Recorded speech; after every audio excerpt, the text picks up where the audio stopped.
Сёння 1 мая. Для большасці беларусаў гэта ўсяго толькі яшчэ адзін выходны. Моладзь успрымае гэты дзень увогуле як яшчэ адно савецкае свята. Але ці ведаеце вы, што гэты дзень асвенчаны кроўю невінаватых людзей, якія аддалі свае жыцці, каб іх нашчадкі маглі жыць, працаваць і звацца людзьмі. 1 мая 1886 года працоўныя ЗША зладзілі масавы страйк.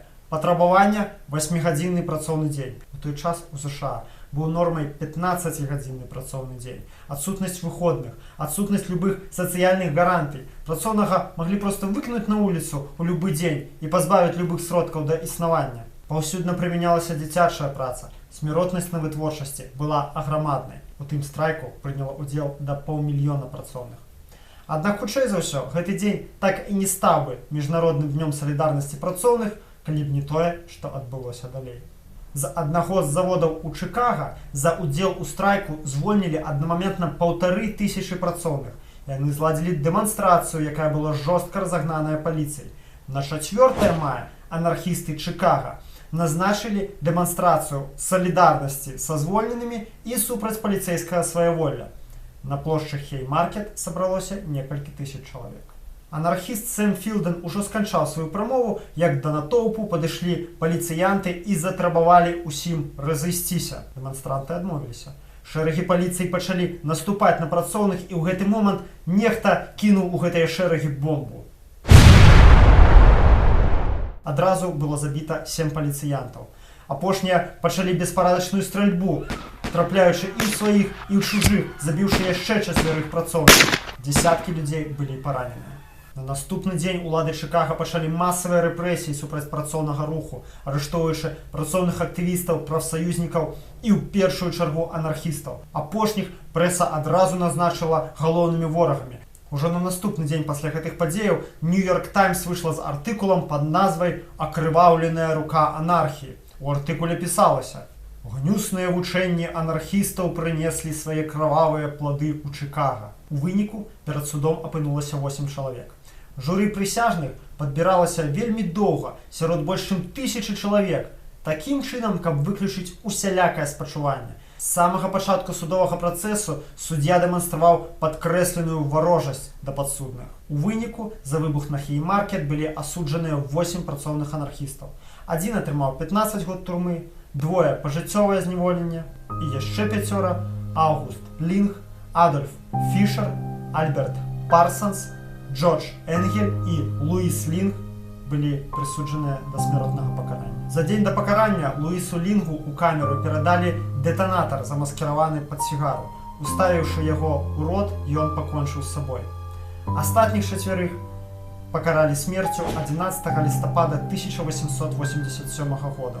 Перад смерцю Аўгуст Піспар крычаў: «Прыйдзе дзень, калі нашае маўчанне будзе грамчэйшае за словы, якія вы душыце зараз». А Энгель і Фішер крыкнулі: «Няхай жыве анархізм».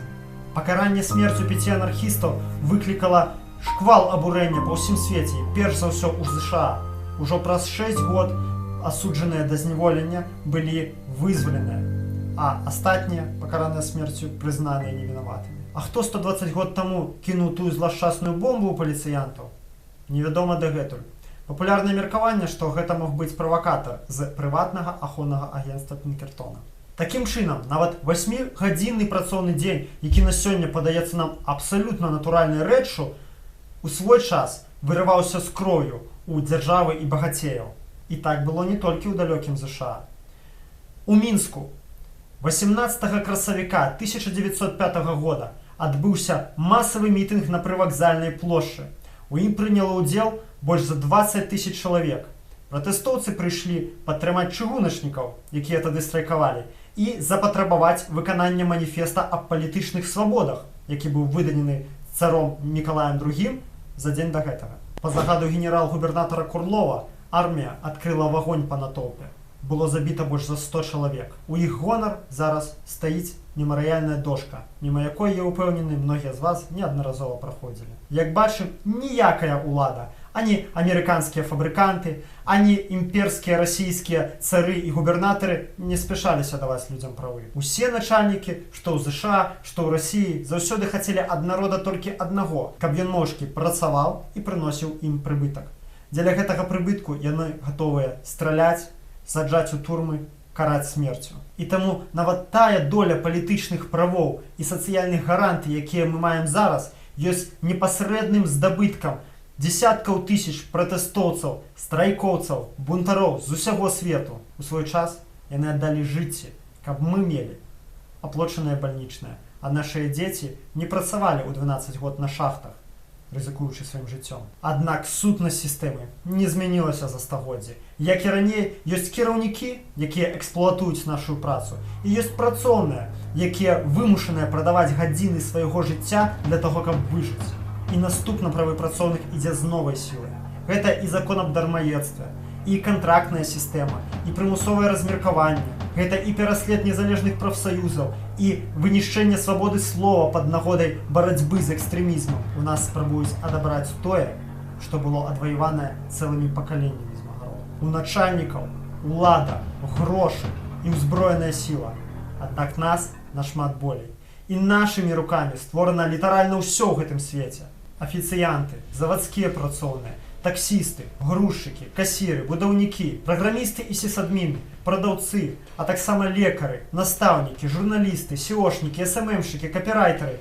На нашых плечах трымаецца гэты свет. Нашай працай паўстаюць краіны і жывуць эканомікі. І ў нас ёсць наймагутнейшая зброя. Гэта наша салідарнасць. Калі мы паўстанем, ніхто і нішто не будзе ў сілах нас спыніць. Сваімі рукамі мы можам пабудаваць свет, у якім гаспадарамі будзем мы, а не уласнікі маёнткаў, рэзідэнцый і яхт, у якім рэсурсы краіны будуць траціцца на наш дабрабыт, ахову здароўя, адукацыю, навуку, а не на кантроль, паліцыю і раскошу для адзінак. Я хачу, каб мы пачыналі думаць, дзейнічаць і падымацца ўжо зараз. Час ідзе. Гісторыя не чакае тых, хто спадзяецца.